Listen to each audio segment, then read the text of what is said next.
కడప జిల్లా బద్వేల్ పట్టణంలోని 4 రోడ్ల కూడలి వద్ద హైదరాబాద్కు చెందిన నాగరాజు అనే వ్యక్తి చింతల చెరువు గ్రామానికి చెందిన శివరాం వద్ద డబ్బు అప్పు తీసుకుని ఇవ్వలేదని 4 రోడ్ల కూడలిలో వాగ్వివాదానికి దిగారు.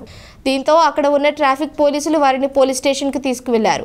ఇరు వర్గాల వారు డబ్బులు ఎందుకు ఇవ్వవు అంటూ మాటామాట పెరిగి ఒకరినొకరు దూషించుకుంటూ పోలీస్ స్టేషన్లో పోలీసులు చూస్తూ ఉండగానే ఒకరినొకరు చితకబాదుకున్నారు.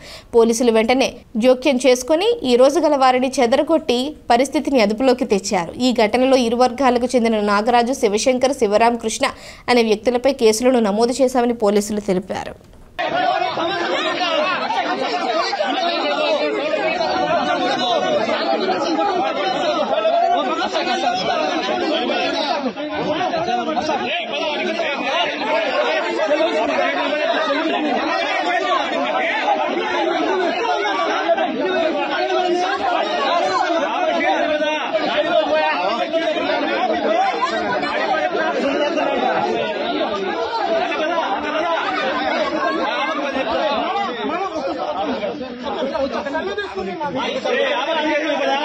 Hey,